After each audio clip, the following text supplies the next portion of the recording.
मेरा दांत बिल्कुल ठीक था, कोई दर्द भी नहीं था, मैं खाना खा रहा था, अचानक से वो क्रच करके कुछ हुआ और सख्त चीज़ शायद मैंने खा ली, या कुछ लोग कहते हैं हम तो सिर्फ नरम ग़िज़ा खा रहे थे और हमारा दांत जो है वो ब्रेक हो गया। आपके दांत अगर ख़राब होने लगें या बिल्कुल ठीक हैं और आपको लगता है कि उनको सेव करना है, तो उसके लिए क्या तरीका है? सो इकोनॉमिकल, आई थिंक डेंटिस्ट्री में सबसे चीपेस्ट एक प्रोसीजर ही यही है। अस्सलाम वालेकुम। हमने नोटिस किया है कि 92% व्यूज़ हमारे पास ऐसे लोगों की तरफ से आते हैं जिन्होंने हमारे चैनल को सब्सक्राइब नहीं किया।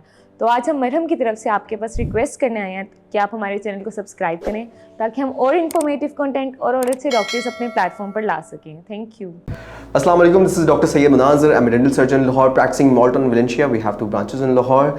आज का हमारा टॉपिक है पिट्स एंड फिशर्स सीलेंट्स, यानी कि आपके दांत अगर ख़राब होने लगें या बिल्कुल ठीक हैं और आपको लगता है कि उनको सेव करना है, तो उसके लिए क्या तरीका है। सबसे पहले अगर आप मिरर में देखते हैं, मैं अमूमन पेशेंट्स को ये बात कहता हूँ कि वो मिरर में देखें और उनको दांतों में कहीं ब्लैक लाइंस नज़र आती हैं पीछे वाले दांतों में, तो बहुत ज़्यादा चांसेस ये हैं कि वो उनको वहाँ पे कैविटीज़ डेवलप हो रही हैं और वो बहुत इनिशियल स्टेजेस पे हैं।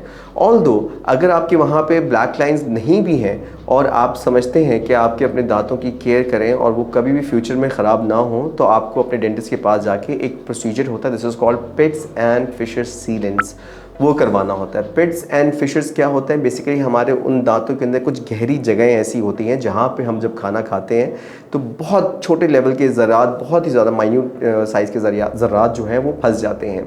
And no matter how much you brush, whatever you do, mouthwash वगैरह कुछ भी कर लो आप, this is not gonna come off, ये वहीं पे ही फंस जाते हैं।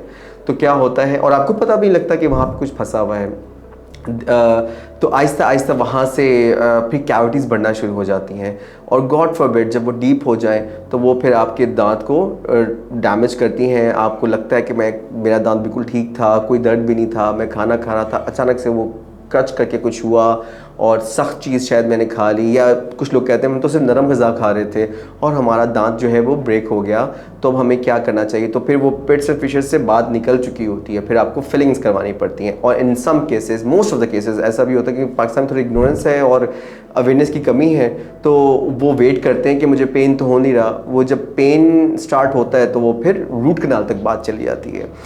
आपको चाहिए कि जैसे ही आपको दांतों में, क्योंकि हमें हर वक्त अपनी बॉडी को इवैल्यूएट खुद से भी करना होता है, तो आप मिरर में देखें अगर आपको कुछ ब्लैक लाइंस नज़र आएँ तो that mean it's an high time कि आपने अपने डेंटिस्ट के पास जाके वो इवैल्यूएशन करवानी है कि ये सिर्फ स्टेन्स हैं या वो कैविटीज़ तो नहीं कहीं डेवलप हो रही। और बहुत अच्छी बात यह है कि आप खुद ही जाके उन जगहों को सील करवा दें। It's a totally painless procedure, so economical. I think dentistry में सबसे चीपेस्ट एक प्रोसीजर ही यही है, और अगर यही चीज़ करवा लीजिए तो ज़िंदगी भर के लिए आपके दांत जो हैं वो सेफ़ हो जाते हैं।